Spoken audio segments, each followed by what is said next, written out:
Sean, Scott, with a William in the middle spot. He makes us all laugh.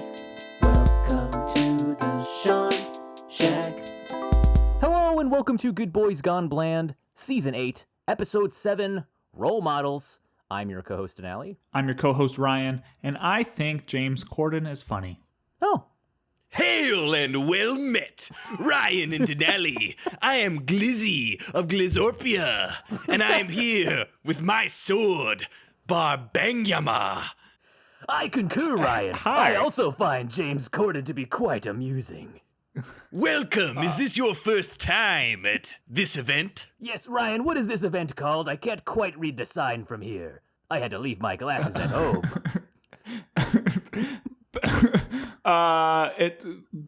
What does that say? Sorry, these are old contacts. Glizomania? Glizomania Adventure in the Netherlands. That explains my hot dog sword and hot dog armor. Yes, we're but one faction in the Netherlands. Are you not from Mustardopolis? I? Nay. You heard me. Nay. I preside in the lands of the Valley of Buns. Well, I bite my wiener at thee and challenge you to a strike battle.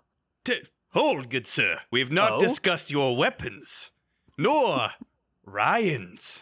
I shoot 6 shooters, baby. I got little ketchup packets. You can't use guns in this event. Can't use guns, bro. They're not guns, dude. It's a long time period. They're slingshotted. You put gunpowder on ketchup anyways. You can't propel. You can't propel spells. You have to. Can I use this? I can use a slingshot, right? You can use thrown hot dogs like a Can I spear. use a slingshot? You have to throw them like the spells. If somebody catches you slingshotting spells, you could hit an eye, dude. I'm not fucking eye, dude. They don't have rubber. You don't back like then. projectiles at all? You can use them. You It's have to gotta be throw thrown. them.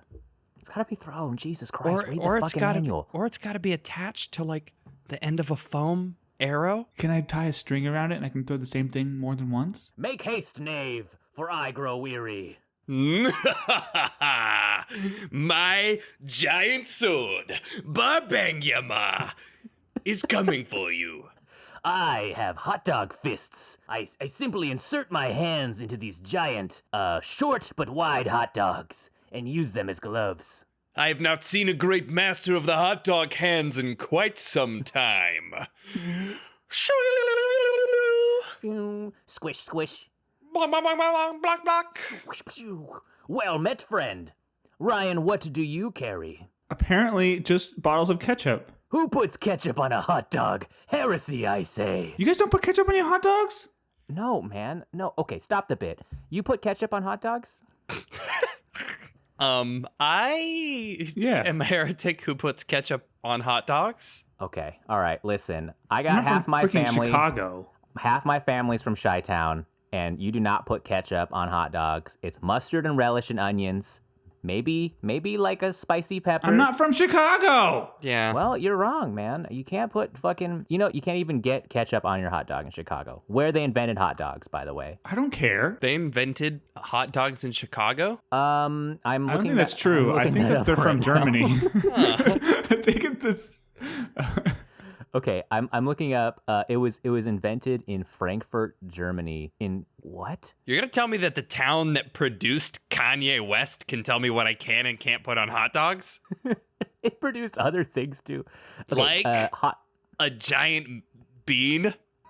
Is that even that city? I don't know. it is. I don't know shit about Chicago. I believe the artist calls it the Cloud Gate. Okay, hot dogs were invented in the late 1800s by a German person. Yeah, sausages have been around forever. I don't know why I'm asking that question. 1600s. Oh, guys, welcome to our show. I didn't know. So I didn't want to Debbie down Yeah. on that bit because I've been watching a lot of improv recently with Julie. Oh, But I just wasn't. I thought every single time Jay spoke, I thought he was gonna. That was like the bit. The bit was gonna be over every time he spoke. So like, yeah. I was caught 100% off guard. Yes, and Ryan, you watch whatever you call it. What's that? Whose line? Whose line? Yeah, dude. That's the one thing too. Is like, man, just to put it in a different like stratosphere.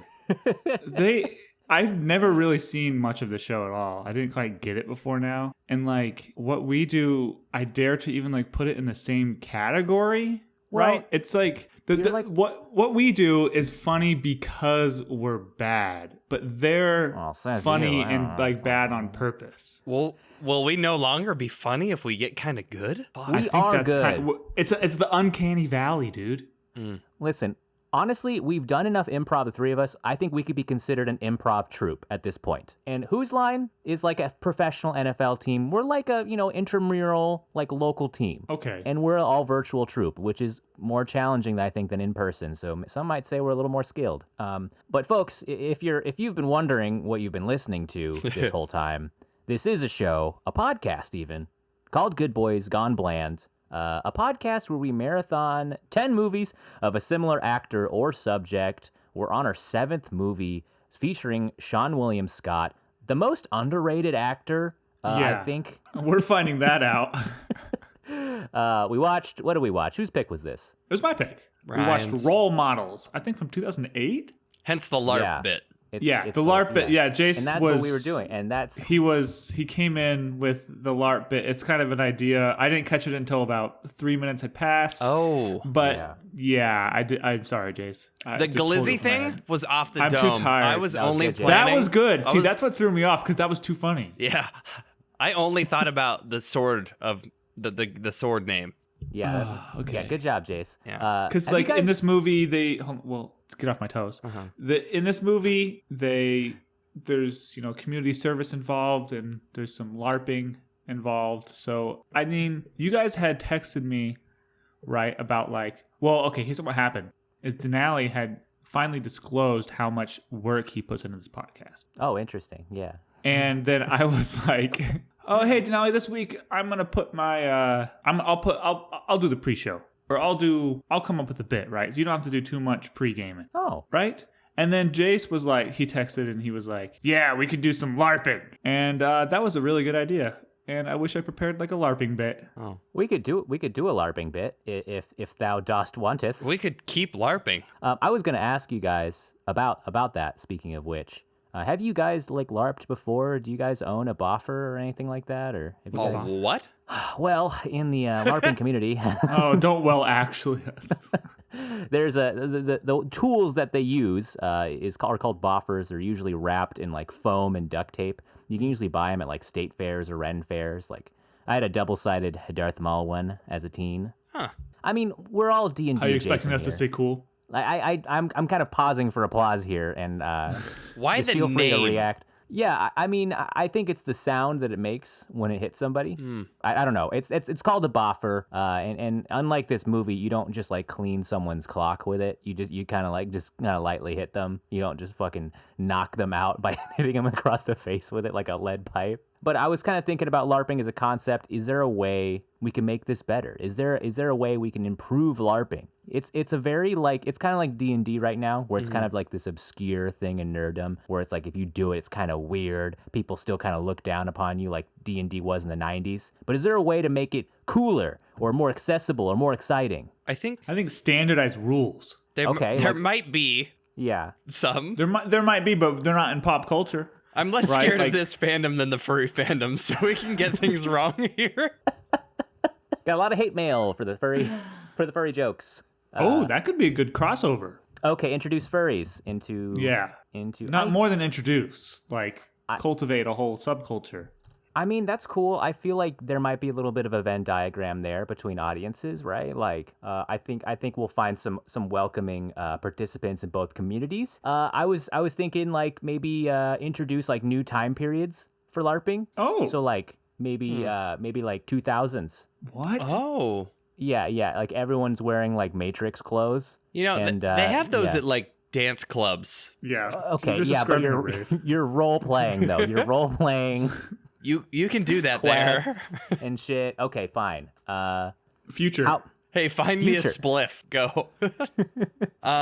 future role playing. The problem is with like melee weapons, right? Yeah. That's the whole reason the medieval thing is really popular is because they have swords. Right. So like limited, yeah. you could do like a Star Wars one with lightsabers or something. That's fun. I mean, we'd probably run into some copyright, so we can make them issues, like, like samurai laser katanas. Straw Wars. Straw Wars. So they're all like, hey. Yeah, and you're also the straw. There's like straw tribes. There's the Bendy tribe. Yeah. Faction. Oh, I see. And then there's the Curly faction. And there's the paper faction. And then the Boba, the Boba Empire. Okay, that'd be sick. My recommendations on like a non-entirely joke aside of it is that I think what I want out of it is counter to like the spirit of LARP. It's taking D&D into the physical and taking it into the next level of immersion, which is being able to do it physically. And it would be really cool if VR was at the level that like you had the ability to experience that kind of same thing where you're in person, but you know, it would add to it. But I think those two things are subtractive. Like if you're in a giant warehouse where, you know, it's relatively like super well made, imagine we're like 50 years into the future, and it's like really immersive kind of VR. I think that would be cool. But at the same time, then you're not out in the woods with your bros hitting each other with foam, you know? So yeah, I mean, we can be real about even the state of D&D. It's like we all want to do remote shit from our house. So maybe integrating VR that way. I don't know. TM on that idea, VR LARPing. To build off of Ryan's idea, I also think maybe even farther in the future. So farther than the future, we're all beings of pure light and energy, shooting energy waves at each other. How would you live action roleplay that? Well, we're different energy forms, and we're shooting waves at each other, vibrating, and then maybe let's have another one that goes even farther in the future than that, and we're all just like muons. Is that anything? I like the straw idea. This is a bit too highbrow for me. Okay, farther in the past, before medieval times. Caveman LARPing. Caveman LARPing. We all have, we just have big clubs. That would be fun. We're throwing rocks, pterodactyl strikes. We could be a woolly mammoth. Yeah. Jace? Well, I have a question. I feel like, wow, that's kind of... I always assume that live action role playing, like this movie, has an essence of magic to it. There could be magic in caveman time. True. But I guess I don't know enough about the LARPing community. It seems like it would just be a Ren Fair. You weren't able to cast Thunderbolt at somebody. Yeah, does it matter? I saw there was no magic in this movie. Well, I'm trying to think about, because like in Fantasyland, right? It's supposed to emulate like 1200s medieval Europe or some shit. There's gotta be a before time when you still had like wizards and shit, and they just maybe didn't understand like wands and all that shit. Like magic probably still existed beforehand, you know, and they probably didn't know what they were doing. Natural magic, man. Natural magic. And maybe, you know, it's like you fling like a piece of duty on somebody and they contract a disease. That's magic. Bingo. Can't see it, magic. Start fire, and that could be considered there magic as well. Can we go farther in the past where we're all amoebas? And see, once again, you're doing this thing where like you don't actually want to interact with other people. What? No, you just want to like stand in a field apart from people and just kind of wiggle around. Amoebas fucking interact all the time, and they do melee. Have you ever seen two amoebas do a sex pilus together? No. It's fucking gross. Gross by what standards? I think. Yeah. What does it look like?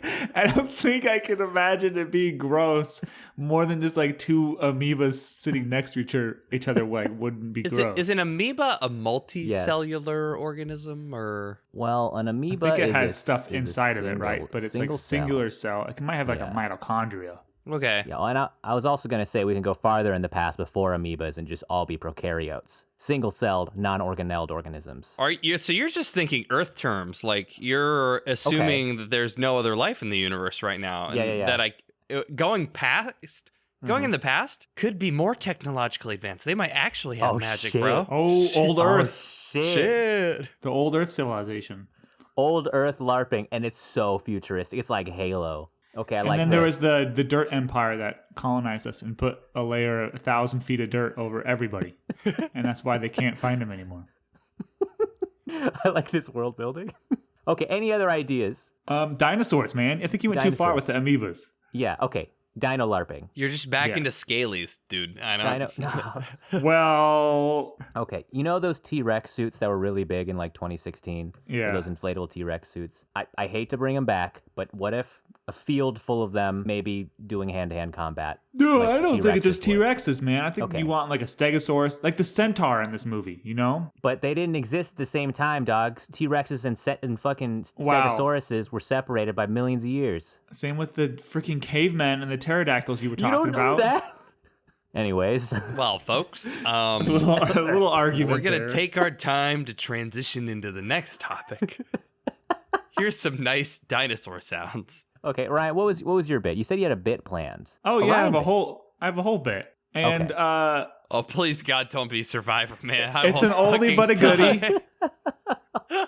It's an oldie but a goodie. Oh my god. I don't have a lot of Oh my god. Oh my god. I only had about 3 hours extra, so I didn't come up with a whole spiel to introduce the audience to it. But the other co-hosts are aware that this episode we're doing GBGB Survivor Volume 3. God. Oh my god. It's brains versus bronze versus beauty. We got a tribe full of Keanu Reeves. We got a tribe full of Anne Hathaways, and we got a tribe full of our very own good boy, Seann William Scott.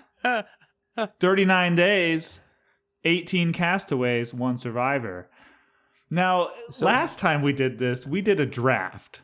Okay, so what I've done is I've, just like the other 2 times, on brantsteel.com, you can make your own for reality TV simulations. I've retooled one, filled it full of our favorite GBGB's characters over the last few seasons. Now, I've also gone ahead and taken the liberty of editing their profiles to match their personalities. Like how well I think they'd be good at like different things. Should we explain what Survivor is? For Yeah, we're people? getting there. Like, We're I getting mean, there. We're getting there. So we have 3 tribes. They're divided by person. And coincidentally, I think each one of us submitted one of these seasons, right? Because I believe so. submitted Sean. Oh wait, no, I think I did Keanu and Anne. Oh, you did? Yeah. Do you guys want to pick one tribe and like root for that person? It's easier than doing a draft like last time. If I'm going to be entirely honest with you, I think of these, there's just no way in real life I wouldn't think that Seann William Scott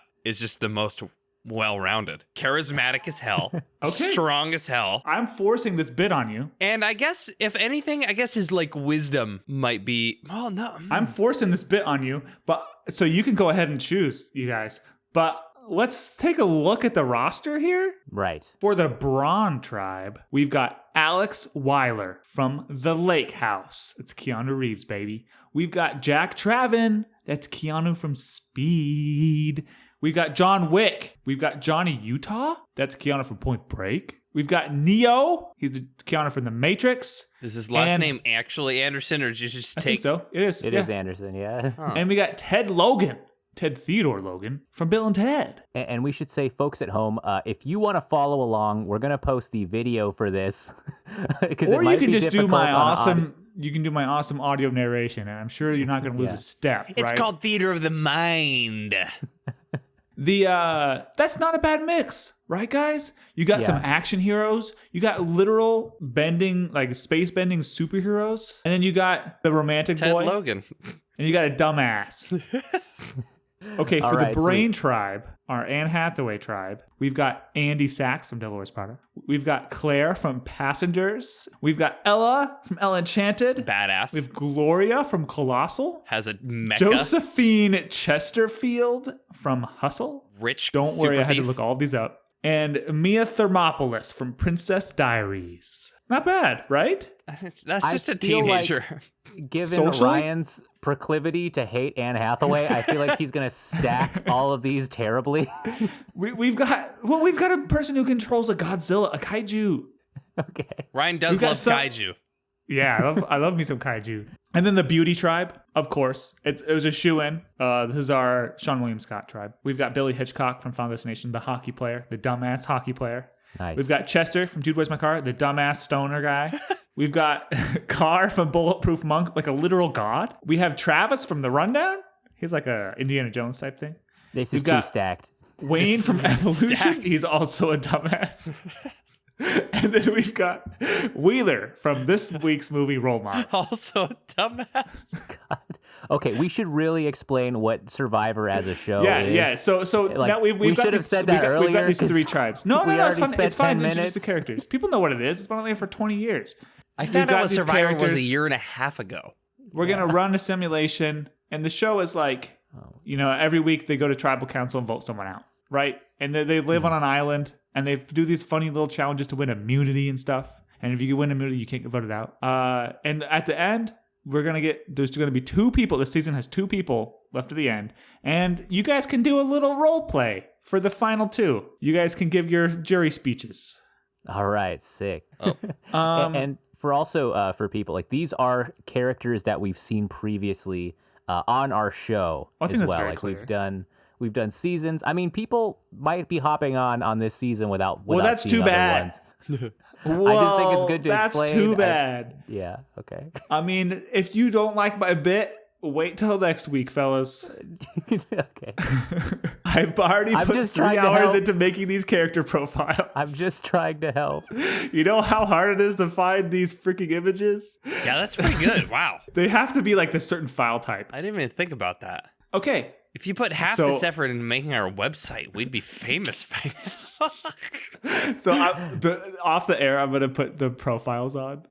You guys can see Man, John Wick's gonna smash. John Wick is pretty good. I put his social skills down. Yeah, so not bad, right? Okay. All right. Let's see here. I'm seeing a lot of. Neo is good. I John see. Wick is good. I thought you guys. This I agree with Sean William I Scott agree with tribe a is lot fun. of these. I think Right? on a per glance basis. It's all relative, right? It's like John Wick and freaking Neo are on here. I would give Josephine Chesterfield a 3 in endurance. Wait, Okay. who's Josephine Chesterfield? She From The Hustle. from The Hustle, because there is an entire scene about her Yeah, yeah. physically training. Oh, that's true. That's true. Oh, Okay, that's a yeah. good point. I didn't take that into consideration. Okay, so here we're just gonna go, and don't All worry, I'm right. not gonna go every episode. Wait, we're gonna do like 4 or 5 episodes. Whose team are we on? I'll Don't take we each pick a leftovers. team? Yeah, I'll take leftovers. Okay. Jace, you said you want to do Beauty Tribe? I kind of like beauty. I think that's where I'm at, you know. The Seanns. All right. You got the Sean's, Jace. You know what? I think I'm going to go with the Brain Tribe. Oh, nice. I want to see Anne win this thing. Well, congrats to me. I'll take the Keanu Reeves gladly. So let's do the opening twist, fellas. Okay. So the opening twist, we're about to be marooned on an island for 39 days, and people are going to be voted out one by one. Who's going to be left over? We don't know. It's all random. Really, it almost is. Opening twist. So in this season, I don't know if you guys have seen Kagayan, each tribe selects a leader based on first impressions alone. So the Keanu tribe selects Jack Traven from Speed as their leader. For some reason. It's because The he's a cop. Brain tribe selects Mia from Princess Diaries as their The leader. child. And the Beauty tribe selects Wayne, who is Sean William Scott, as their leader. The dumbest fucking dude in that whole group. Okay, and then the second part of this twist is that each leader has to then select the weakest player from their tribe based only on first impressions. Okay, and that weakest player is then going to be given like a choice that's Jack, going to you can impact fuck the rest of the yourself. season. So Jack Traven from Speed selects Johnny Utah as the weakest player and did not choose Ted Theodore Logan, which is an interesting choice. Cops hating on cops. Mia selects Ella Enchanted as the weakest player. That's a mistake too. The mistake. only Anne Hathaway character with magical abilities. She's literally doing something physical in her profile picture. Yeah, she's doing the splits and punching someone. And then Wayne selects Chester from Dude, Where's My Car? That's totally fine. He's high. That's out of his fine. mind. honestly, yeah, I'd do the at least same. the Final Destination guy was a hockey player. So the weakest players are then taken back to their tribe, to their camps, right? Yeah. Where they're living in the jungle. And they get there early, and they can take a clue to a hidden immunity idol. So they can, at one tribal council of their choice, they can be safe. Or they can take extra rice for their tribe. They can help their team, or they can fuck their team and help themselves. What do you think's going to happen? Ooh. What's Johnny Utah going to do? He's gonna fuck the team. You think so? I think he's gonna help. He's going himself. to take an idol? Yeah. He takes the rice. Oh, Wow. Shows how much you guys Team know. player. What about Ella Enchanted? I think Rice. I think rice. I think she's gonna do rice. I think the opposite. Let's reveal. She takes the rice. Wow. We got a team of good sports Nice up in job, here. Ella. Okay, what about Chester? What about this high dumbass? I think he's gonna take the rice because he's hungry. He's hungry, right? That's what I was thinking too. Yeah. He takes the clue to the hidden immunity idol. Wow. Good So you thinking guys- ahead, buddy. You can't predict this stuff. You really can't. So we're going on to the immunity challenge. The first challenge. The tribes have to pull a cart and do all this shit, and at the end they have to make a puzzle. And it looks like the winners of our first immunity challenge are the Brain Tribe. Let's go, Anne. Let's go. It's Anne. And then in second place comes the Beauty Tribe, which makes no fucking sense. Hey, 'Cause anybody that's can do puzzles. Sean William Scott, buddy. right? Yeah, So that he watches means Nature Channel. for our fans who are listening, that means the first ever tribal council is going to be populated exclusively by Keanu Reeves characters. Can't Neo stop time? Yeah, I mean, but he's not in the Matrix. He's in just an island in a real world. Oh, So, I definitely didn't need his stats are actual Neo. Oh, I thought you were just gonna do like the really skinny, frail guy who comes out of the computer. Whoops. He's like, "Oh, I've got no bones. When he's born. I haven't eaten anything in my whole lifetime. I've been drinking jelly through a tube for 40 years." All right, we're going to tribal council, Bells. So the All Braun right. tribe. Nobody Yeah, has any Keanu's. eligible votes. Yeah, of course. Everyone's The first stupid. vote is for Ted from Bill and Ted. Second vote is also Understandable. Ted. He's a child. What he's gonna do? Third vote is for Lake House Keanu. That's fine. He he's probably fucking just weird, keeps man. talking about Yeah. time travel and his non-existent wife. My mailbox. Yeah. The fourth vote is for Ted Oh man, from Bill and Ted. Ted would be fun to have around. I know, right? They're would, too he would. serious over there.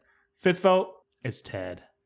That's enough. Fuck. So Ted is the first person voted out of GBGB's Survivor Volume 3. Goodbye, Ted. Well, look how fit the remainders are in the Team Keanu. You've got like all of these jacked dudes. Yeah.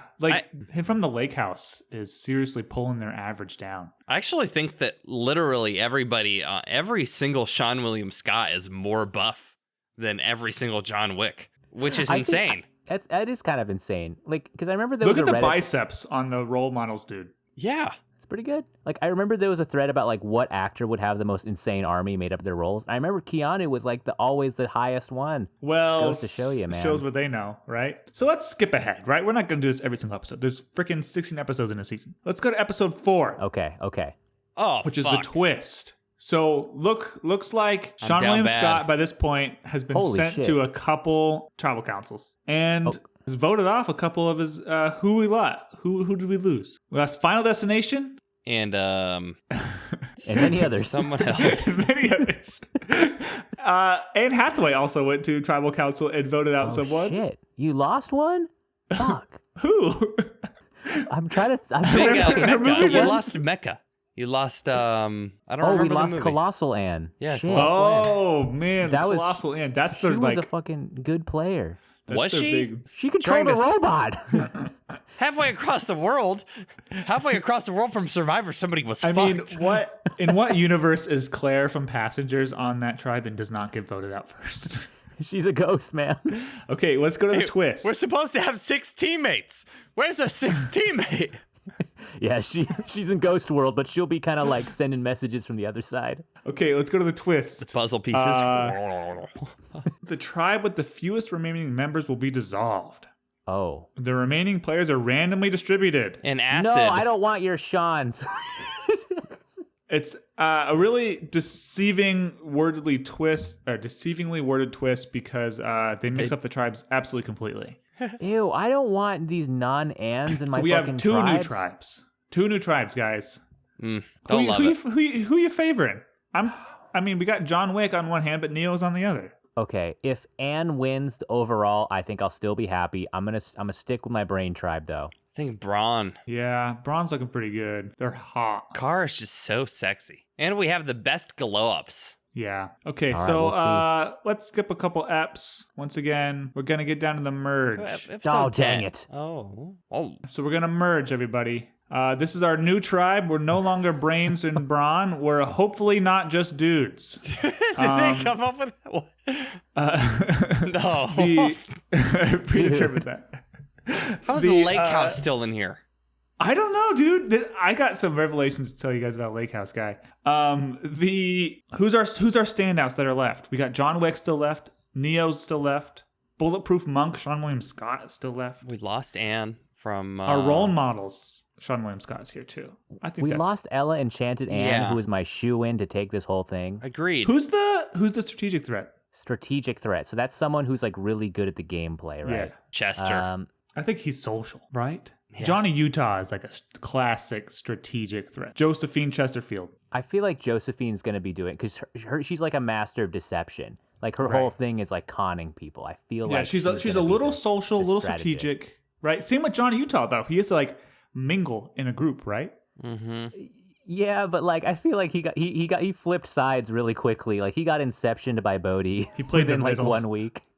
What about our strength threats? I mean, John Wick. Probably John Wick. I'm probably gonna guess Neo as well. Like if he's still got his Matrix abilities. I mean, the dude's got martial arts and he could bend time with his mind. So let's go a little bit further. Let's do this immunity challenge. Let's see the first person who's voted out of the merge. Okay. Yeah, let's do it. The Bermuda Triangles. Big the surprise. castaways would stand on slanted slats over a podium of the water. Regular intervals.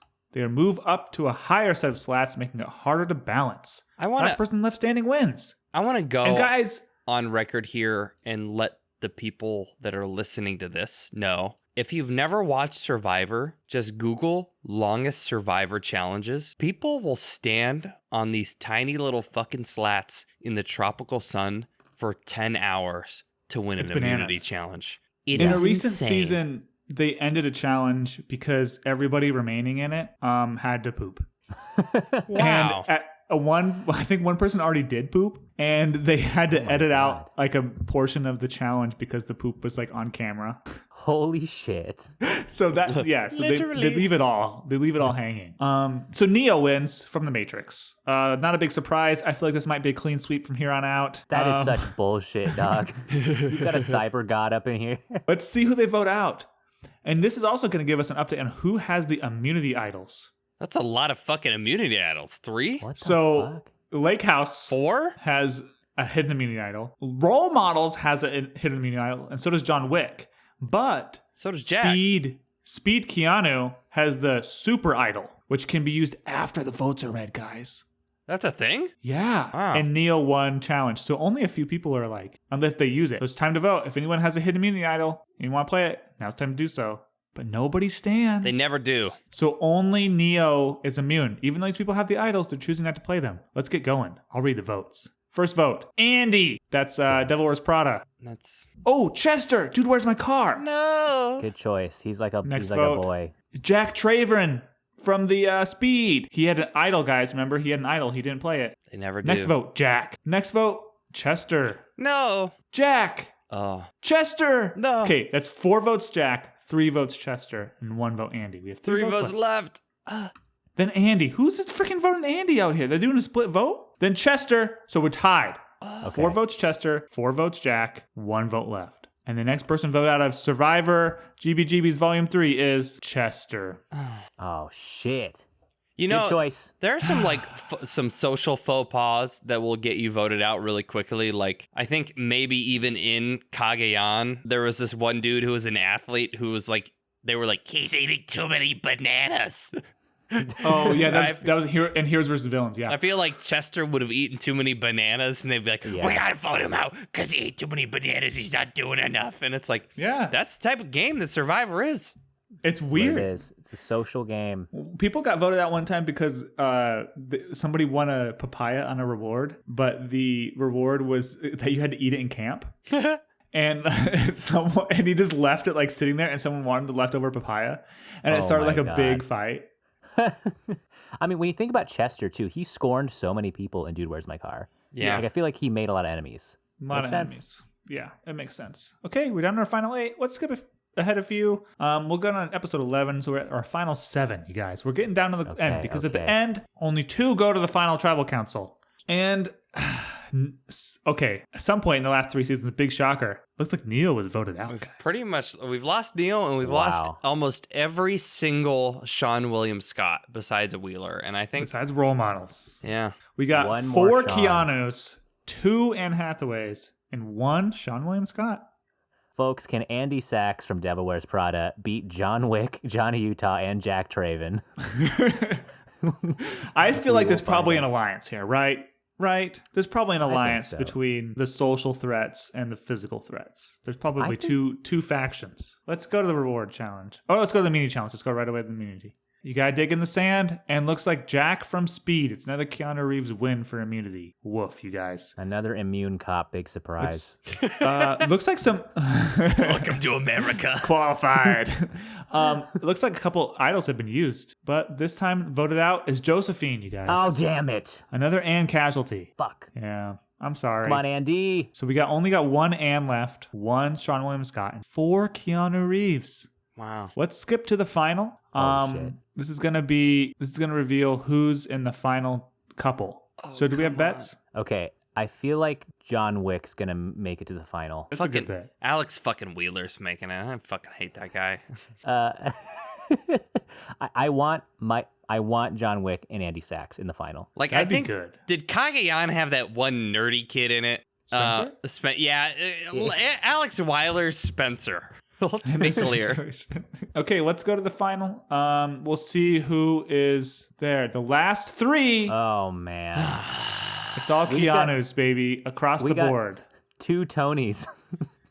Sean and Anne are both totally eliminated from this game. Think about that. Only 3 Keanus have been eliminated. Jesus Christ. He's too powerful, He's guys. too powerful. He's so sexy. It's unfair. It's not fair. Let's see who wins the immunity challenge. This is the final immunity challenge of the entire season. We only read 3 out, guys, but there's like 15 in the whole season. It's amazing. And as to no surprise, John Wick wins the final immunity challenge. What was the challenge? They had to collect medallions. Oh, this yeah, one he was likes- actually really good. And this is like one of the best challenges in Survivor history. yeah. Well, he likes So- those gold coins, man. It makes sense. Right. Let's go to Tribal Council. The only person immune is John Wick, and he's the only person who can vote. And it looks like he votes out Lake House Keanu. He lasted too long. That guy, I don't know how he was a sacrificial He was goat, I getting think. no. Oh my God, there was a mailbox on the island, and he was getting Yeah. letters Oh, letters from the shit. future? from the future about what to do. Oh my God. So now is the time at the end when the eliminated castaways Okay. have to vote for who wins the season. This is the big twist. This is the most the whole- annoying thing about Survivor. This is the yeah, right, but this is the concept in that the people you vote out end up deciding who wins. So you have to be nice to the people who get voted out. It's, jury play. Like, you have to make sure your friends are on the jury, not your enemies. Man. So we have John Wick and Johnny Utah in the final. Does anybody want to do a role play for us? Look at the characters here. We got a lot of Yeah. Seanns and a lot of Anns. Well, really only a couple Anns. So me and Jace are gonna assume one of these, and we're both gonna just make a speech. I'm assuming. Sure. to Do you guys have a defend. favorite movie of the two? I mean, I feel like I lean towards Point Break, unless Jace wants Point Break. We can rock paper scissors for Point Break. I prefer John Wick. Oh, okay. Well, perfect. I can't see either of your facial expressions, so I'm just I'm. You've just been talking to a emotionless screen. Yeah, you have to just talk to me. Okay, I'll do Johnny Utah if Jace wants John Wick. So let's do a question. I'm gonna ask you guys questions. Okay, perfect. So as the host, Johnny Utah, can you break down your game and why the jurors should give you their vote to win $1 million? Well, thank you for asking. First of all, I mean, one thing I think the people should keep in mind, and I'll look right at Chester, is I've been very generous with food.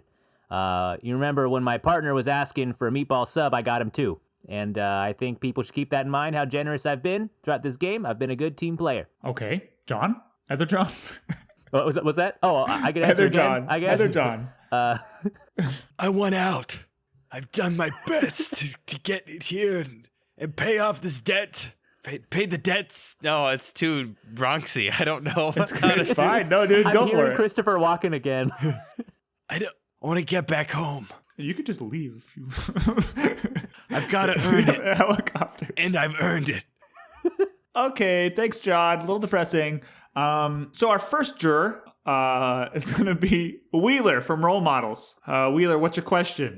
Well, what's up, guys? I just want to know how, and Johnny, you kind of talked on this a little bit, but like, how have you, Johnny Utah, how have you given back to the Survivor community, and how would you give back after you win the $1 million? I just want to say it's over.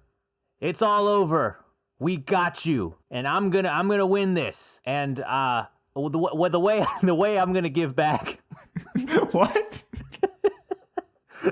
The way I'm gonna give back, you said, to the Survivor community? How have you given back to the Survivor community already? Like your teammates. And how will you in the future if you win the money? Yeah, I'm gonna scream and empty a clip into the air. Oh, fucking sick, bro. Wick? Fuck the community. I want out. I'm also going to empty a clip Also You respect can't do my that. thing. into Johnny Utah. Also respect that. Okay, next juror. I was wearing a Neo. vest. Oh, it looks like Neo's Just like the movie, I was wearing a vest and he didn't hurt me. Neo is indicating that he's passing on his question. Mia Thermopolis from The Princess Diaries, Anne Hathaway. Her question. Go ahead, Mia. She said she passed it to me on this note on this piece of paper, so she doesn't want to talk. She said, if you could be the ruler of any country, which would you rule? Sweet. I would rule. Let's see, and he'll kind of like look at Mia and try to remember where she's from. Where's she from? Surf, Meatball Subville. Okay. Wick? Freedom. The country of freedom where I can get out. I can be done. Okay. Thanks, guys. Everyone can be done. Get me two. No Two deaths. meatball subs. Okay, our next juror. Live Chester. their lives with their dogs. No, John, I'm sorry. I'm going to have to cut you off. No cancer. Our next juror, Chester from Dude, Where's My Car? Sean William Scott's character. He's going to come up with this question. What, dude? Like, where's your favorite, like, meatball sub? Oh, glad you asked. Double ones. Two of them when there's two of them. That's my favorite type of meatball sub. Is two meatball subs. Oh, sweet. 2 meatballs, 2 bun halves, 2 quarts of sauce. Oh, sweet. Okay, dude. Like, John Wick, dude? Honey hole sandwiches in Seattle, Washington.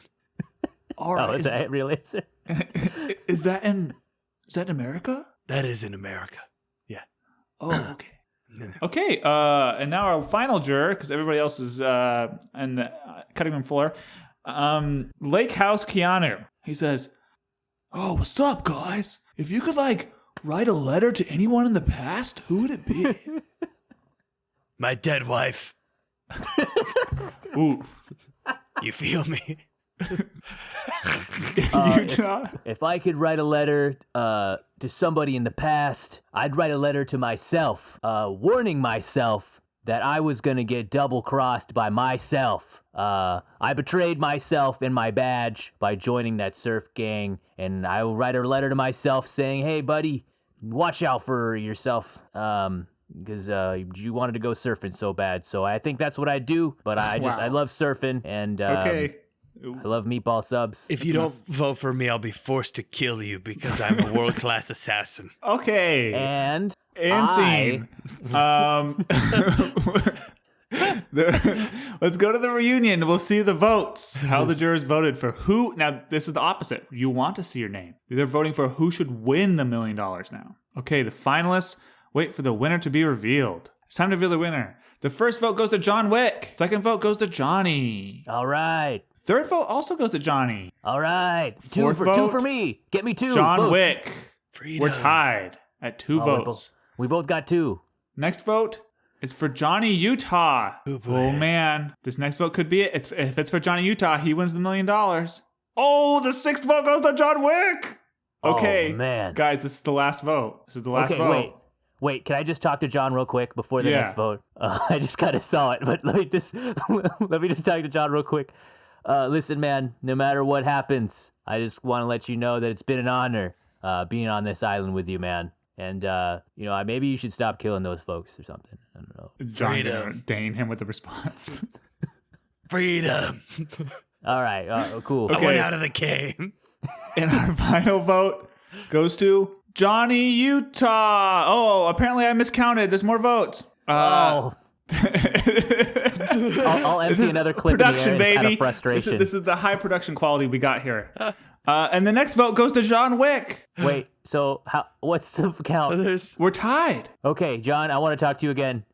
Listen, man, no matter what happens, it's been an honor. No matter what happens, I'm getting out of the game. And Utah, get me a full vote and get me a winner. Right. Meatballs. And now I think we actually do have the final vote, right? It's got to be. Is it 9 or 10 on the council? I think it's 9. Oh, hey, it has to be odd, huh? Yeah, because I thought it was 7, but that's apparently I was very much incorrect. Ryan's a Survivor fan. Who gives a fuck?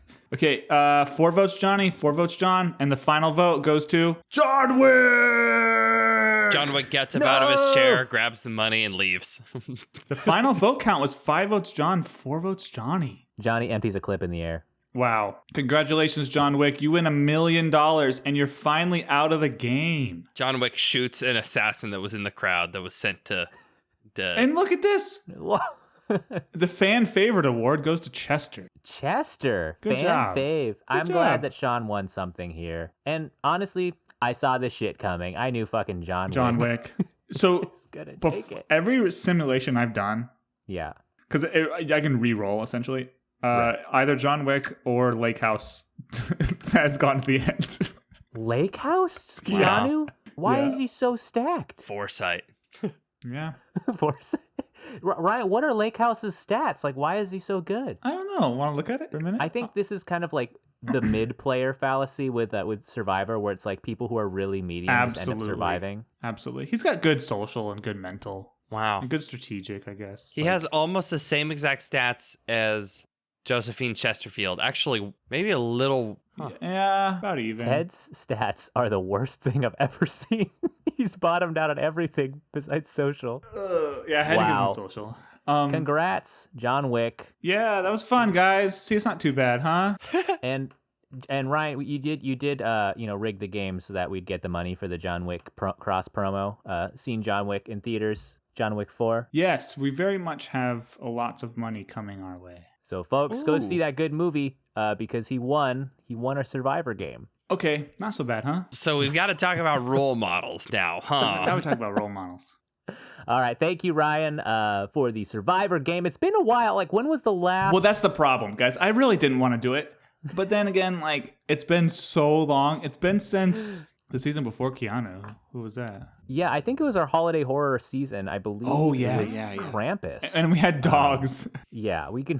It was dogs. We had- holiday horror and like Matthew McConaughey, I think. Didn't a dog take it all? Wasn't it Airbud? I have no recollection. And there was a whole convo about how the dog's social game would come into play. And there was like Matthew McConaughey True. with like 6 dogs on his team. And also like Michael Myers was there. Like Mike, are you going to cast your vote?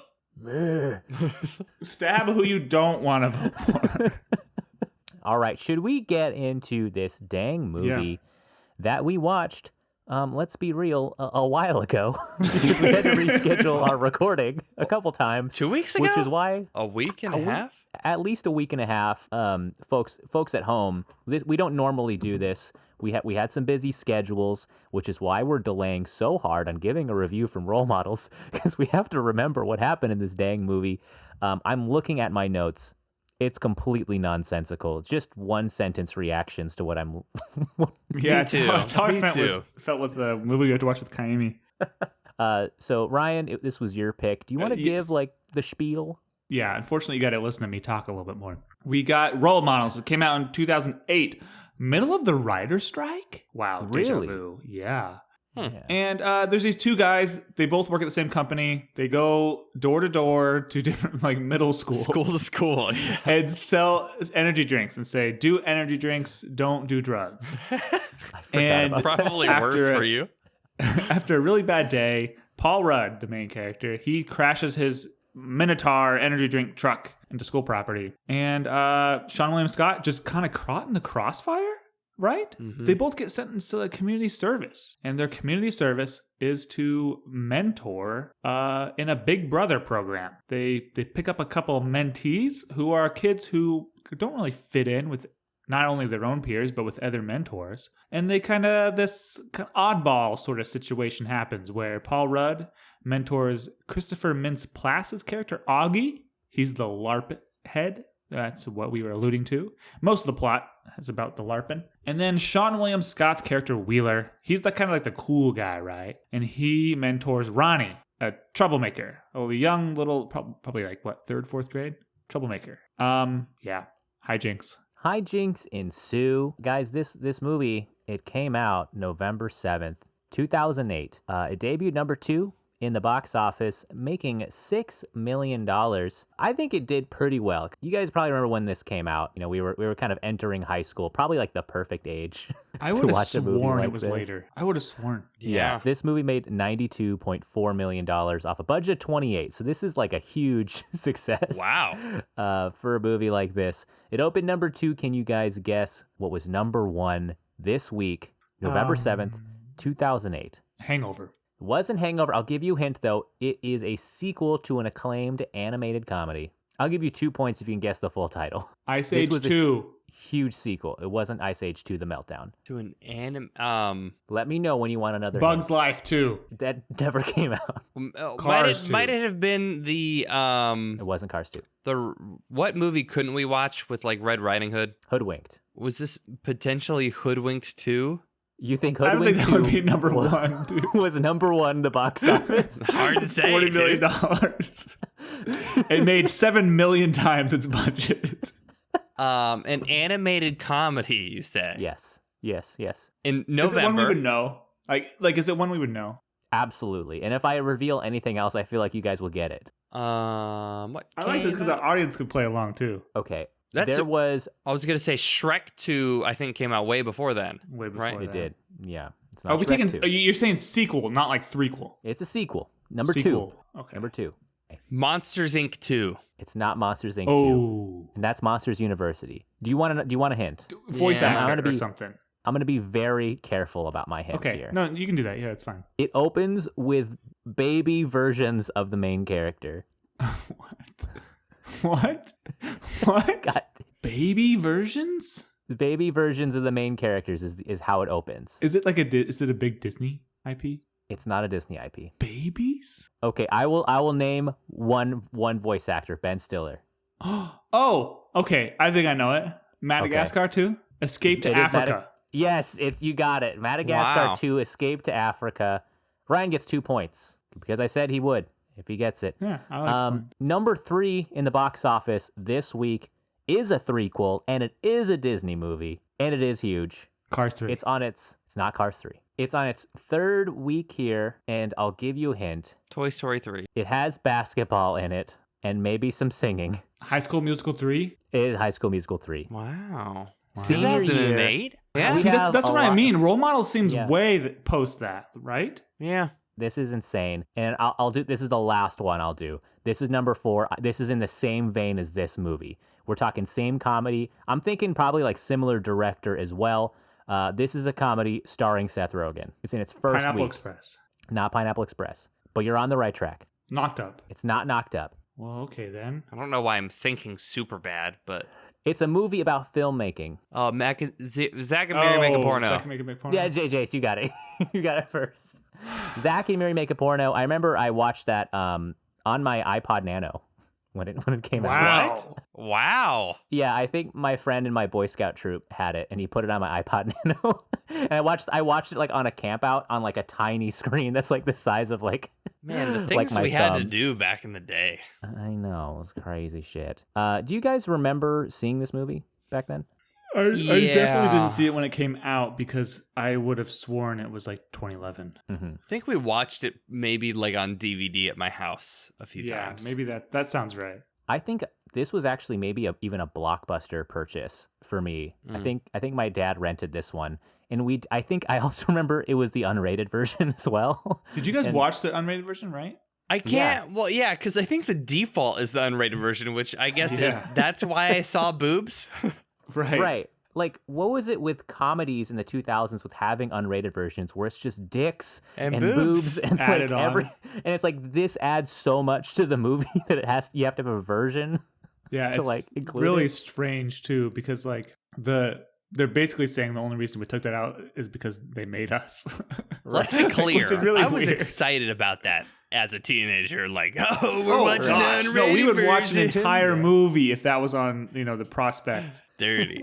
I mean, do you guys remember that movie Sex Drive that was around this era that made Yeah. fun of like unrated versions? Like there was this in the unrated version, there's like entire scenes where it's just zoomed in on this guy's balls instead of his face.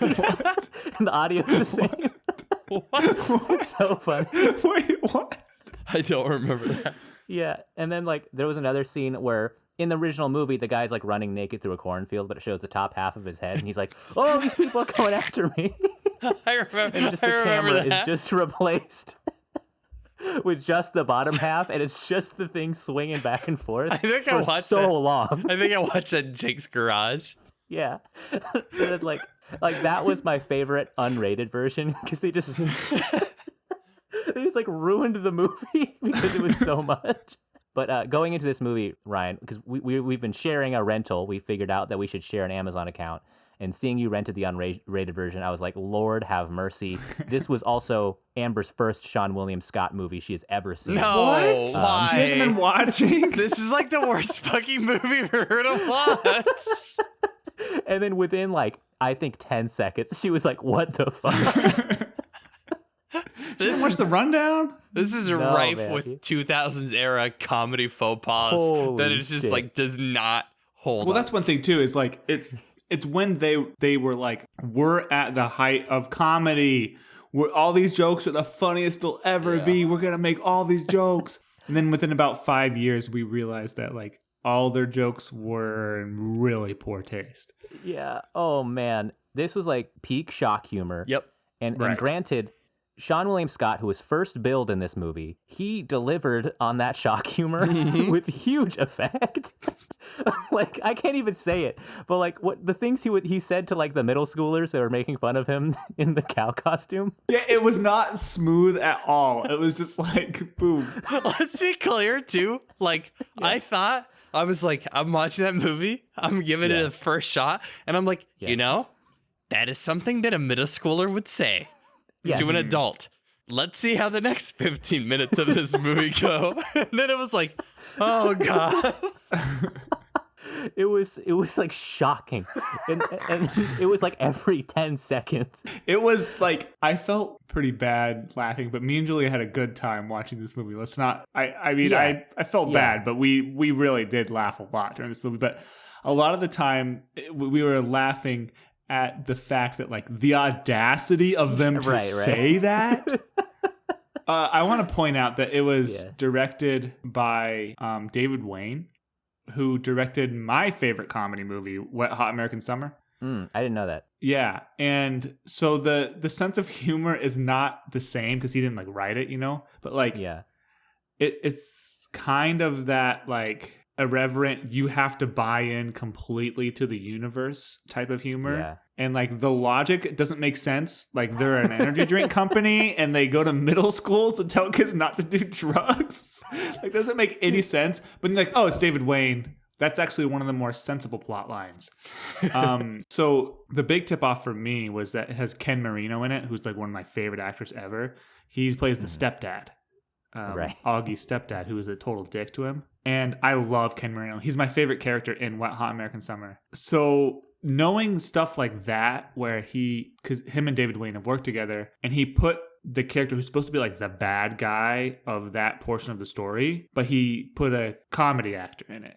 And so that kind of made the blows soften a little bit, where if they put like a really serious drama actor in the position of like the angry stepdad who doesn't understand his kid, it would be a different tone, right? Yeah, totally. I mean, this movie is stacked with improv actors, like Yeah. all from Second City, Yeah. Groundlings. Well, and that's the thing too. yeah. I read about the writer's strike. Apparently they were improvising so much that the writers, as they were filming, they were rewriting later scenes in the movie to fit with whatever the best improv scenes were. And so the plot would make sense when they left that in. But the writer's strike happened in the middle of filming, and so they had to stop doing that. So Right. sometimes a lot of the jokes like never followed up on, or they kind of just seem like the pacing is off. Maybe because like they could improv a little bit, but then they had to stop at some point. I don't know, because they don't film things in order, right? You know, they film things randomly. Yeah. Jace, what were you going to say? One of my favorite scenes, and I think because we're talking about the shock humor, is that like a lot of the humor of this that wasn't shock humor was so funny. Like the stepdad being like, you know how he is, or something. And then like, and then Paul Rudd's like, how he is? Right. You have like the side eye from the stepdad. And it's just like, oh man, this guy's a dick. Yeah.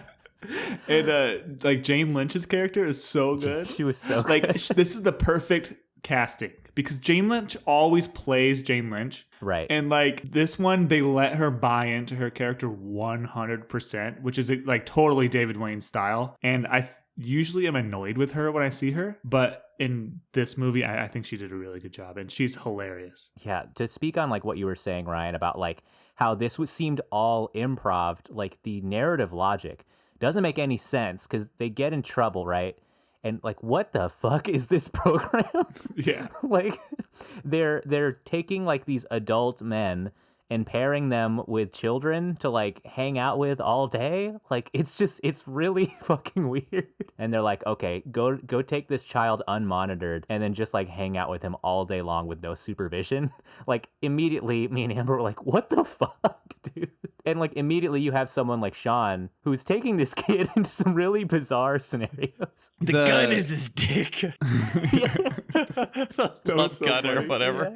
Yeah. Like I really liked Sean's, I mean, his character was saying some crazy ass shit in this movie, but I do think he was playing off his strengths here. First of all, he's fucking shreddy.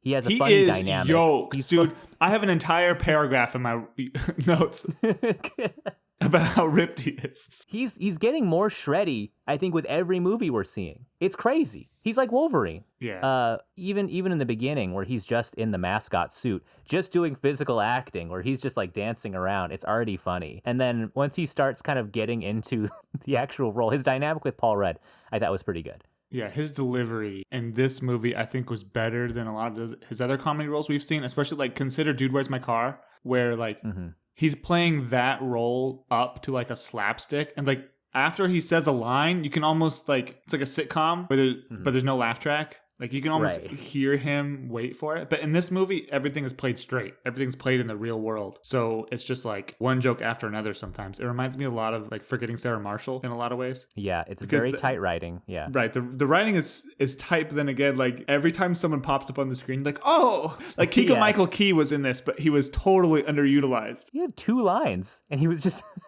one of the great sketch actors of our era. And to be clear, like we're talking about how like shockingly offensive this movie was, but honestly, it was pretty funny still. Like, of course, there were certain jokes that like I couldn't laugh at, but even the ones that were writing a line, just the way that they were delivered was pretty fucking funny.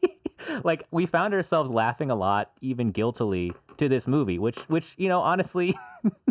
It is entertaining, even if we can't like fully endorse it. There's jokes that are legitimately good. Like A.D. Miles, who's also in Hot American Summer, when he's the nerdy old guy. He's the nerdy older, the big. Right.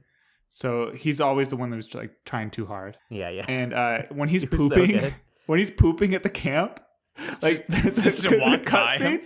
He's just taking a dump in the middle of their camp, just holding a conversation, and like it's so out of place. Does he grunt in the middle of it? Yeah, Like he walks out and he's in like, the middle of a sentence. It's like how many improv takes was it until he was like, "Let me grab this bucket and start shitting." Yeah, no, exactly, stuff like that. Like you don't know how much. That's what I like. There's this gray area of you don't know how much is in the script, and you don't know how much is just the actors going for it. I bet you Seann, I don't know if Seann comes from an improv background, but I bet you he'd be so good in that space, just delivering different versions of the line. Like, the improv, the knowledge of the improv thing is kind of making things develop in my brain. I have a note in here that like when we first get to the LARP scene, I had, from what I took out of it, I was like, I wrote down main character syndrome on the Liege guy. So like the main nerdy kid has a friend who's from Xanthia, who's obviously his LARP buddy, and he walks up and he does the "Hail and well met," and he just goes on and on and on. And I almost have to imagine that they were like, go fucking buck wild with it, dude. And he's just like, wow, yeah. He was so good in that space. That dude was definitely like a theater kid at some point. And I think he was too good. What gives it away is that the younger guy that's like his partner or his apprentice is just standing there like wide-eyed, no idea what to say. Also, to point out, like, Seann in this movie has a pretty sick vintage Bronco that I feel like would be worth a fuckload nowadays. I feel like everyone's trying to get that. And he lives in Venice.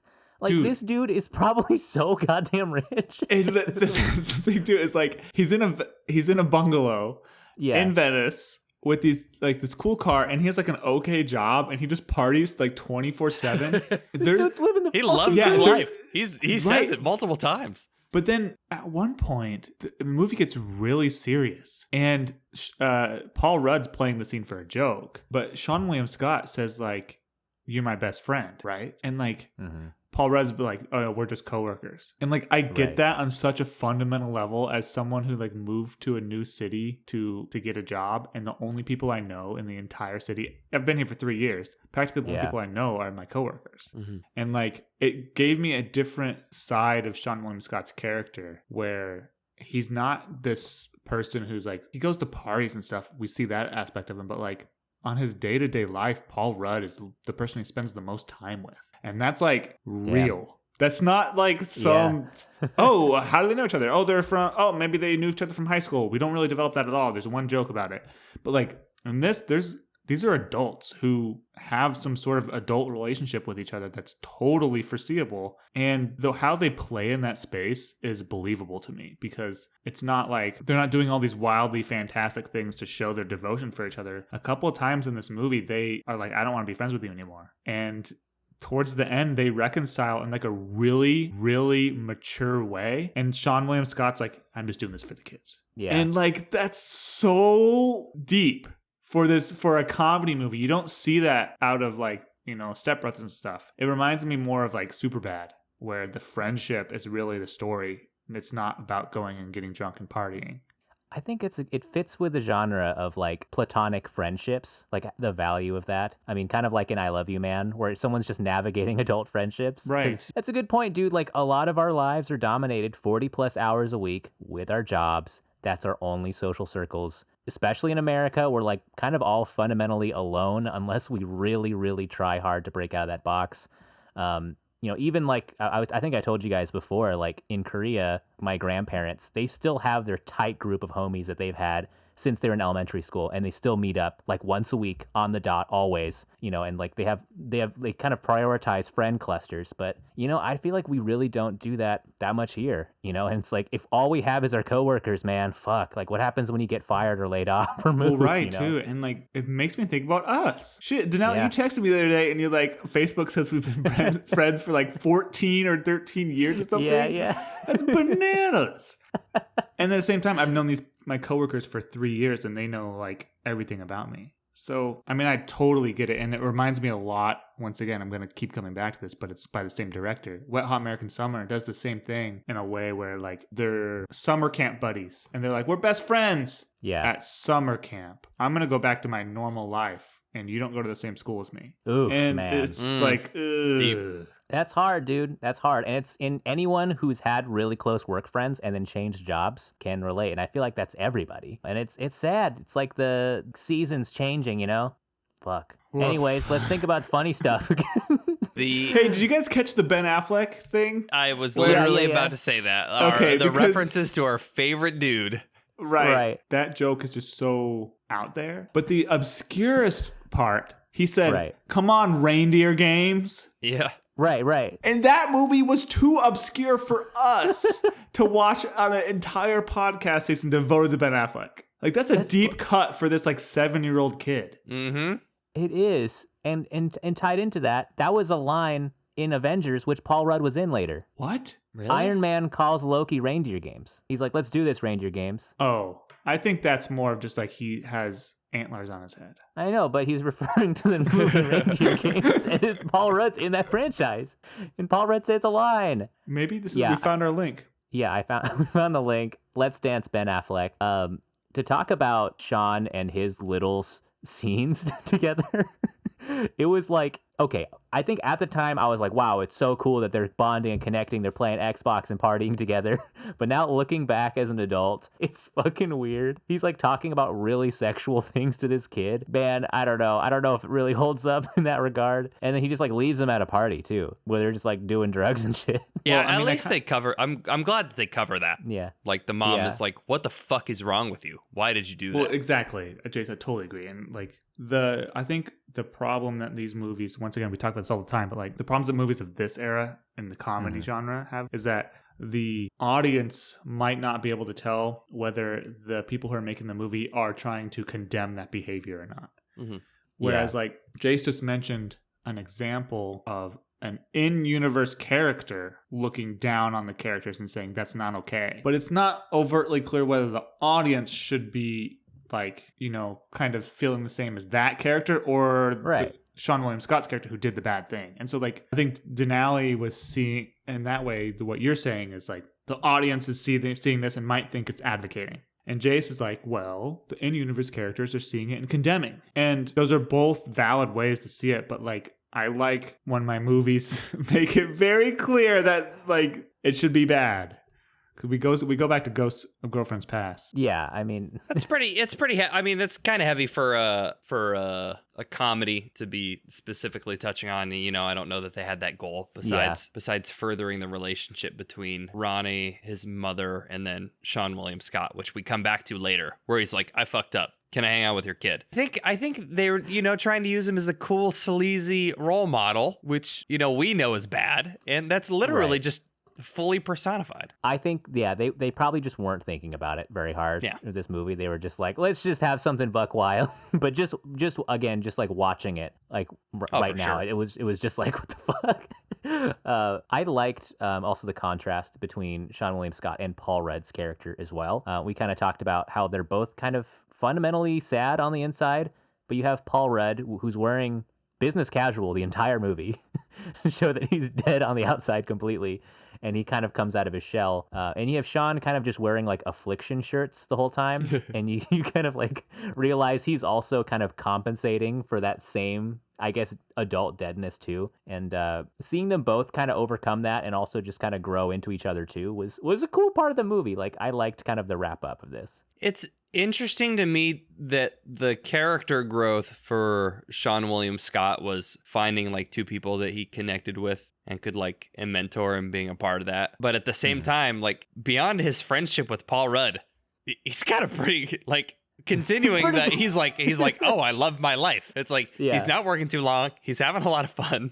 He owns a house. It's such a weird juxtaposition versus the guy who's like, I need to get married. And I think they were like, we're 33 or something like that. I mean, like Swiss is living the life that was like promised to us in 2008, where it's like you can get a bungalow in Venice Beach. Yeah. You can drive a fucking Bronco, work just like a really chill job that doesn't take over like your life too much, where you're just like driving around this cool Jeep and make a ton of money and play video games and have friends and shit and be able to fucking LARP whenever you want all of a sudden and, you know, have hobbies. Like, what the fuck, guys? Yeah, right. Yeah. What happened to that world? Why are we working 45 hours a week? The worst part of this movie is that they're drinking so much of their product that they're literally like in can and pissing lime green. That was such a funny gag. They're like, whoa. I want to talk about the LARP and something that I think was we kind of get the sense. I think they're trying to give off the sense that the people that LARP are like, I feel like they're trying to say that they're kind of stupid or they're kind of aloof is how I feel like it's presented. I think so, yeah. But I very much enjoyed that when Paul Rudd's little kills the king and causes a scuffle and he gets kicked out, that the resolution is Paul Rudd going to the diner and saying he goes up to their table and he's like, I'm sorry, I know he was crazy. I cast a spell of unbreakable madness on him. And the king, who is played by Ken Jeong, right? Ken Jeong, is like, well, that was stupid. Just totally buys it. Totally buys it. I love this. I love this the straight acting through that. It's like, I think if he had gone there and he said anything else, you could fully believe that they would have been like, no, you're not allowed to come back. You assaulted me. But like his character at this turning point breaks down, accepts like in a world that these people care about this thing. And he's like, and they're like, okay. I love that scene and like the obvious hostility between the two factions, but like they're at a fucking diner and he like looks over to the other henchman. He's like, "Oh, hey, how's it going?" Like they're just kind of nodding. It's totally casual still. And I think moments like that really like humanize this absurd circumstance. When the centaur kills him, because he's just in his normal clothes, like a polo and like khakis, and a centaur kills him like and hits him like 5 times, and Paul was like, "Okay, enough, right?" And the centaur goes, "Hey, pretty fun, right?" He's like, "Yeah, we need more people." Yeah, sign up. And like it's movies like this that kind of has that D&D effect, I think, too, with like Stranger Things, where it kind of just normalizes this really obscure nerdy thing, and you watch it and you're kind of like, oh, this looks kind of fun, and you see characters like Seann William Scott get like super fucking into it. Everyone buys in, and it looks really like big and ridiculous. I feel like this is what kind of normalized nerdiness too in the 2000s. Well, even more, I 100% agree. I think the most important thing that happened was Augie's parents. When Paul Rudd is at dinner with them, and then they're like, well, finally he's giving up that LARP stuff because he got kicked out. And Paul Rudd's like, he shouldn't have to give it up. Like, I would be psyched if he was my kid. And that was unexpected. That was off the top rope. That was like so crazy because like when growing up, I've always heard like, from my family and stuff, just be a normal kid, like go play sports and stuff. And like I did, but like at the same time, I just want to pretend I'm slaying orcs out there and I want that to be cool. And like you guys helped normalize that for me when I finally found like friends who were like, yeah, that's what we want to do too. It's okay. We're totally normal people. Like but seriously, like we weren't like knowing you guys growing up. It was different because I was like, oh, these people are into that stuff and they're not too weird, right? Yeah. It goes to show that you should just accept pretty much anything that somebody's doing as long as they're not harming a living creature or you, right? Even the weirdos, dude. It's like we all have something to offer. Yeah. And maybe you should check out their dope thing. Unless it's bad. Also, like the lair outfits are too fucking good. Yeah. They're so good. Even like the makeshift quote unquote Kiss outfits they made, I was like, okay, that's just the costumes department going fucking ham, making the sickest medieval like Kiss outfits. I enjoyed that whole sequence. So like, how did this movie wrap up? Was it he sings a fucking 2-minute long song to his then ex-girlfriend, and then she decides to get back together with him. Paul Rudd being him. Yes. And then they win the LARP off, right? They lose. Well, they win, and then they lose. They kill the king, and then Augie's love interest comes up and stabs him. She was like, I was hiding in the woods, and he was like, great play. I like that, too. That was good. Yeah, I like that he owned up. And then I also like, before they all reconciled, like Seann William Scott's line to the kid's mom was like, all I'm saying is, when I get out of prison, can I hang out with your 10-year-old son? Like the way he delivered that line was, I think, like it was so funny. And she was like, yeah. And they were skipping also their like court date, weren't they, to go play LARP? Yeah. Don't blame them. That's just boring. Hey, I know it's gonna happen anyway. Yeah. Might as well fucking LARP on your way down. The dirtiness of I know the judge. I can get your sentence changed. Like it's like if you just do what I tell you, it's like, oh, that's fucked up. Brother, I got some bad news for you. We almost had a courtroom scene, Ryan. We almost had your No, input that's movie. part of my notes. It's like the all those scenes are fine. Like that's the way it works. It's the most realistic courtroom. Yeah, it's the most realistic movie. Like, well, you guys are fucked. Is what she said. Like, that's exactly what happens. Yeah, we haven't talked about Elizabeth Banks, but I thought she did a really good job. Her character was very well rounded. She's often given these really strange roles in comedies. Think about like the 40-Year-Old Virgin and stuff like that. She gets these roles that are very difficult to pull off. And this one, she's kind of like the adult who has her shit together and is being drugged down by Paul Rudd not having his shit together. And that, once again, is like not funny. That's like a relatable thing in real life. Yeah. And for them to put that in a comedy, I do like that, because by the end of it, you kind of know everything's going to work out, right? It's not like a drama where someone's going to get stabbed or hit by a bus or something. Her interplay, I really like those scenes where Seann William Scott and Paul Rudd are like in her law office and she's having to just like mediate between the two of them. I love that dynamic too, where she's trying to break it up with Paul Rudd. And she's like, we can't fucking see each other. But then before she walks out the door, she's like, but if you need legal advice, I guess you can call. And just like new shit keeps happening.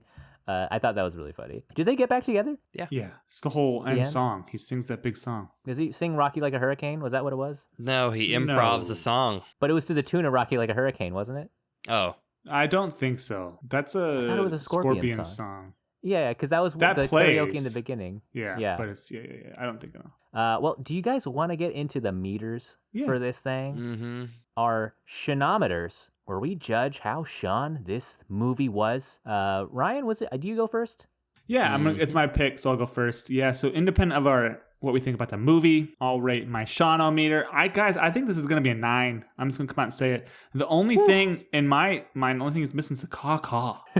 Because he's on the cover, he's in the credits, he's the number 2, he's not the number 1. Remember, I don't want him to be the number 1 guy, because that's not a Seann William Scott movie. He's always the sidekick. And I think he really is like a 1B in this movie. And that's very much what I imagined him to be, because this is probably one of the first, let's be real, in my not even adult, but my young adult life, teenager's life, this is one of the first movies I saw of his.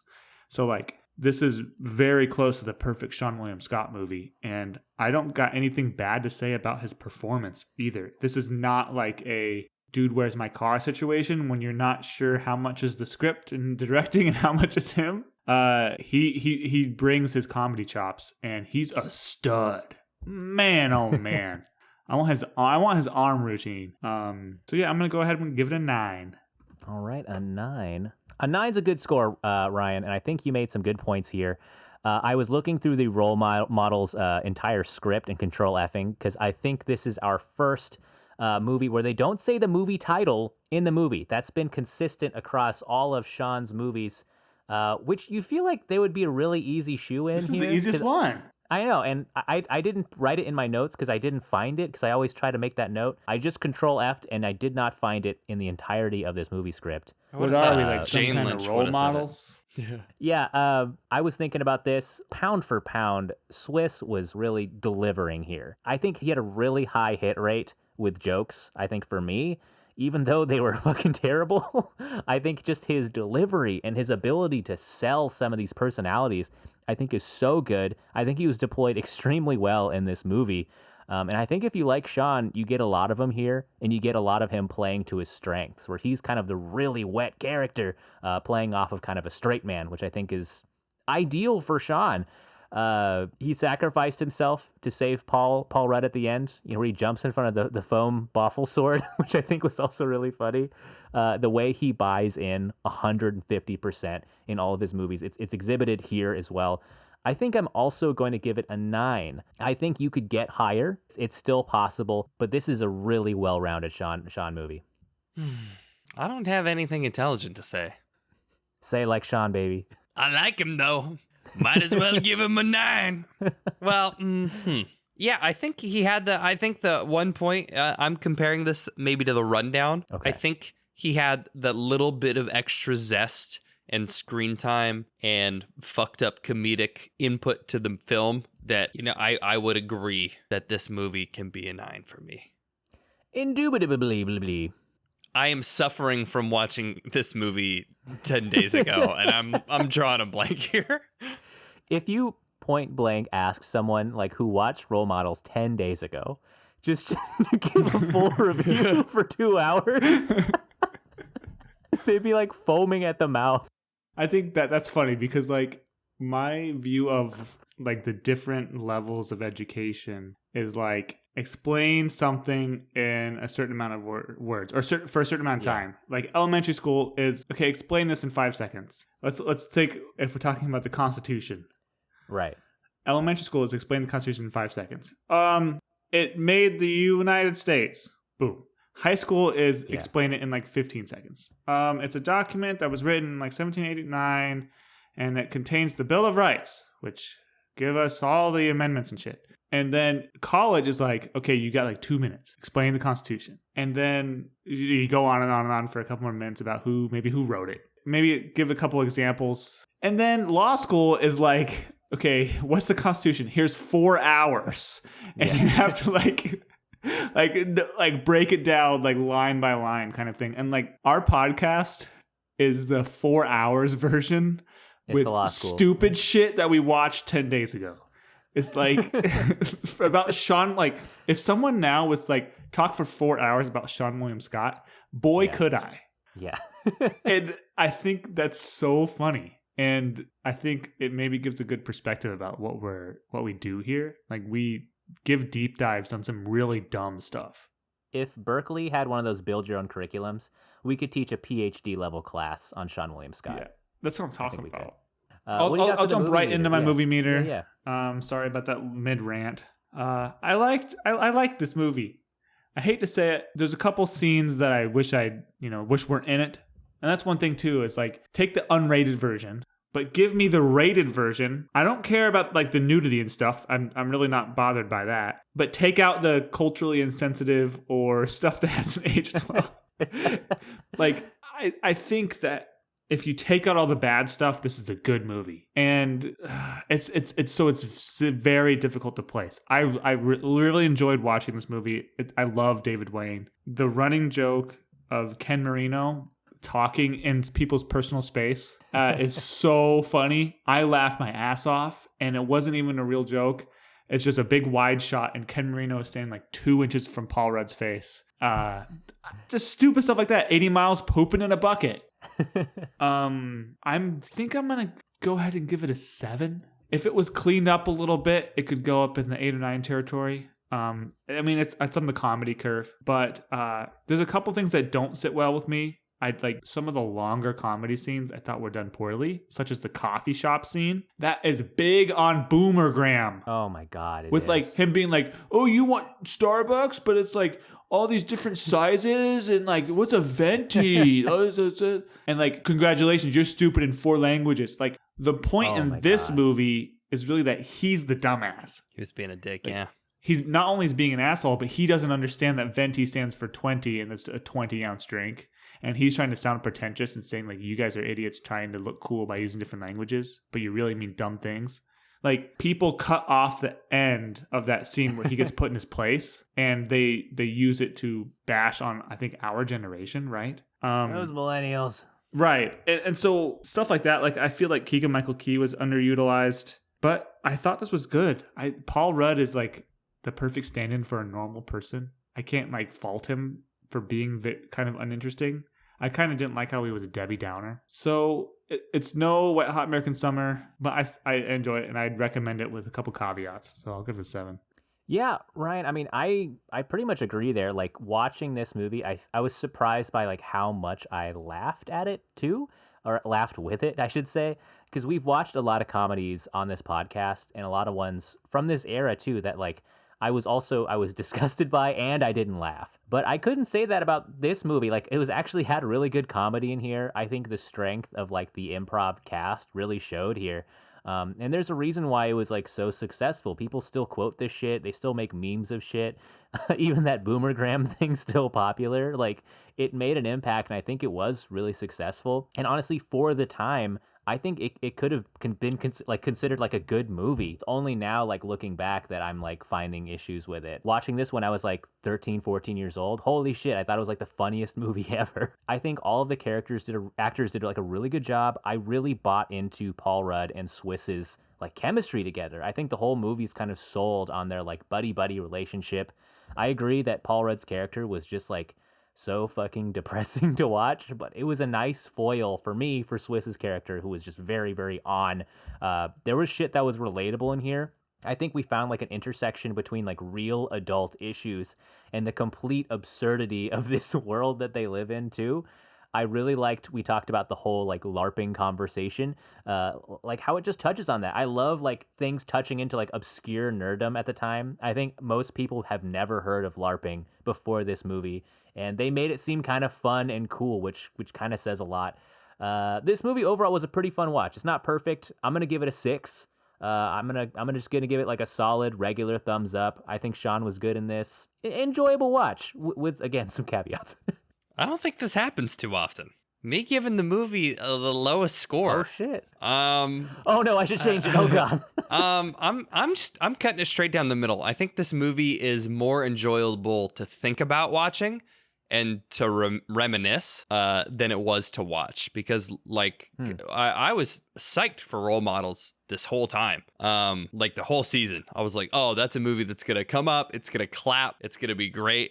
And it is pretty funny to me that in the probably maybe, I don't know, 8 years since I've watched it, that it's kind of completely changed. And, you know, this is a powerhouse comedy in the 2000s. And like we said, you know, in 2008, this is a hit. It's making the jokes that every other movie is making. You know, it's pretty much made 8 or 9 or 10 of the jokes that I forget what movie Ben Affleck was in, but we fucking dogged on it.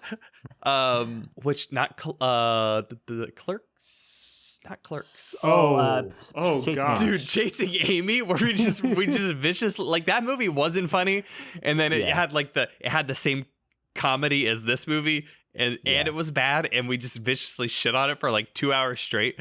But you're right. At the same time, there are some things that just like hit and that make you feel like these actors committed to their role and being in character. And I still think now, I would have told you 5 years ago that I thought something blah, blah, blah was the funniest scene. I loved Paul Rudd walking up to that table and being like, sorry, I cast Unbreakable Madness on him. Can we please come back to the game? And then being totally human about it and be like, okay, you can come back. 5. That's higher than I thought we'd give this movie. Yeah. Like across the board. Yeah. I think Jason's right. Ages in the bottle. I think so too. I think even an average of 5 is higher than I thought. Like going into this episode, like before we saw the movie and everything, I thought we would all give it like 1s or 2s. And you know, you look at the Rotten Tomato score on this movie too. It's like it's not that favorable either. People don't look very kindly on this movie's history. Maybe deserved, who knows? But there you have it, folks. That's our review of Role Models. Hit us up on the socials if you've got feelings about this movie. Have you watched it recently? It's been like, what, almost 15 years or some shit? Fuck. Wow. Like, kids who were born when this movie came out are like sophomores in high school right now. Dude, stop. Like, fucking crazy. Probably driving. Let us know what you think and shit. Like, We're all subscribe, fried. smash that 5 button after listening to our smash audio that for 30 seconds 5 on button, Spotify. bro. And please, for the God, tell us what we're watching so we can leave. Yeah. Is it me? Is it me? It is you. All right, I've got this pre-picked. This is episode 8 next episode, right? Mm-hmm. Yeah, it's your last pick. I'm gonna pick Goon for this one. Nice. I'm gonna pick Goon. Great time to watch. Stanley Cup playoffs are going on right now, and the Kraken just advanced to the second round. Oh shit. Hopefully we'll have some good news next time we review this. We're watching Goon. If you folks at home want to watch along, go ahead. It's on Pluto TV. I think it's on HBO and Netflix too. I see it all the time. It came out in 2011. I'm looking forward to it. Hopefully it'll hold up. I don't know. But catch us next week with Goon. Do you guys want to close out here with a Seannism? Yeah. Ryan, I think that's you. Yeah. Wait. Until dinner. Why? What the fuck, Ryan? Okay. Wait until dinner. Why? Question mark? Is this a sentence? Is this a sentence? There's a semicolon. Okay. Thank you. Okay. Reindeer. Games. Doesn't. Actually. Jive.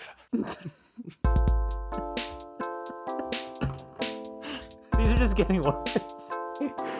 I don't know what message we're trying to send to people. I could see him saying that. Yeah. I feel like he could say that.